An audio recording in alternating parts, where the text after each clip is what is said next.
So what if the key to overcoming intimacy anxiety wasn't about trying harder at all, but about being brave enough to just let go?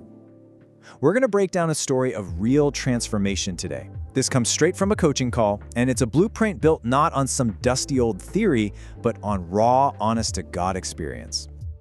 Okay, let's start right here with this quote from Adam, the guy at the heart of this whole story.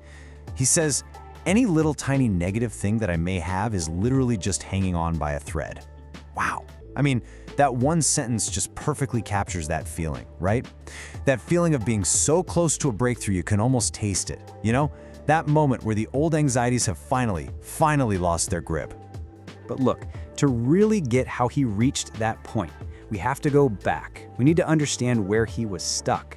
And it wasn't about, total failure or anything like that. It was about being trapped in this really frustrating cycle. And this is a unique kind of hell, isn't it? It's that place right between hope and heartbreak.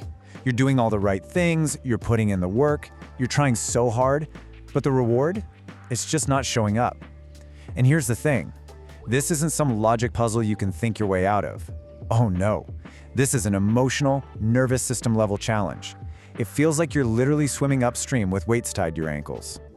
So what changed? What was the turning point? Well, it came down to two core practices that really acted as a catalyst. Let's dive into the first one.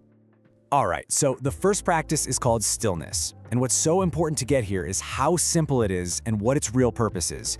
We're talking about intimate physical connection, like naked cuddling, but with one huge rule. You remove all the pressure for it to lead anywhere else. The entire goal is just to build this safe container, a space where you can actually be honest, because the whole idea of performance is completely off the table. And you can see just how powerful this was. I mean, this wasn't some chore or a one-sided exercise he had to convince her to do. His partner found it so valuable that, well, like Aiden says here, she started initiating it. How cool is that? It became this shared, genuinely desired experience that was actively making their bond stronger. Okay, so the second tool was a solo practice called root focus. And you can really think of this as doing mental push-ups for your brain. It's a meditation technique that uses deep, controlled breathing and counting. So when Aiden's mind would start to wander off, the practice trained him to just gently bring his focus back. And over time, this literally rewired his brain to automatically pull away from those anxious, spiraling thoughts. So with these two tools, stillness and root focus in place, his whole internal landscape just started to shift, and I mean dramatically. And this led to real, tangible, positive results, and not just in the bedroom, but across their entire relationship. And man, this quote from Aiden, it just says it all, doesn't it? The intimacy they were building through these practices, it didn't just stay behind closed doors. It spilled out into their everyday life. It made their whole connection stronger, their time together just better, more enjoyable. It was like they weren't just lovers anymore. They were becoming best friends again. So what did this breakthrough actually look like in practice? Well, this list here lays it out perfectly. On the one hand, yeah, you've got the tangible results you'd hope for, more frequent and better sex. But look closer at the internal shifts, because this is where the real magic is.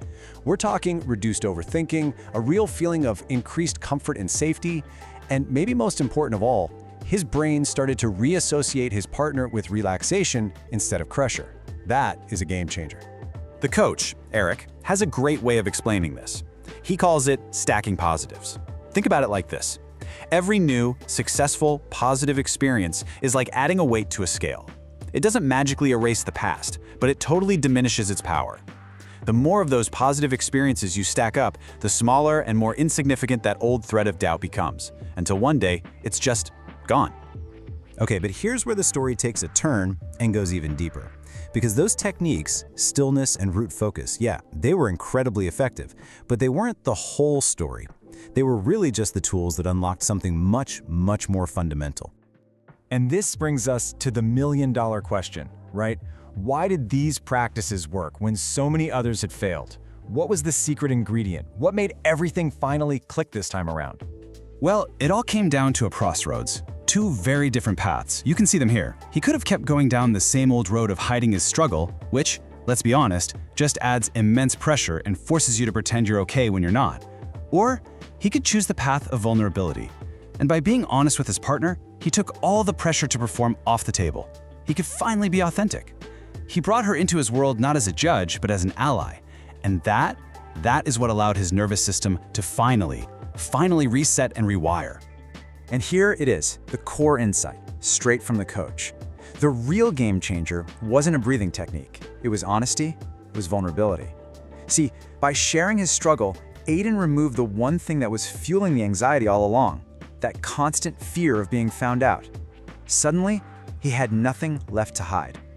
So the big takeaway here really is this. This story isn't about finding some magic one-and-done cure. It's about discovering a whole new way of being. It's about realizing this is a skill, something that can be practiced and developed for a lifetime. And the coach uses this fantastic analogy that I just love.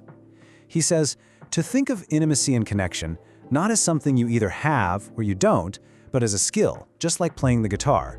Now, imagine you picked up a guitar today and you practiced every single day until you were 60. I mean, can you even imagine how good you'd be? You'd be a master, and that's the point. You're just at the beginning of that journey. And that simple idea, it reframes everything, doesn't it?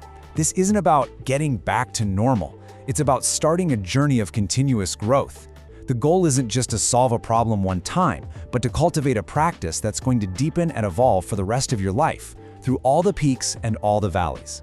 So I'll leave you with this question. What if intimacy isn't a performance that you have to perfect? What if it's not something you can pass or fail?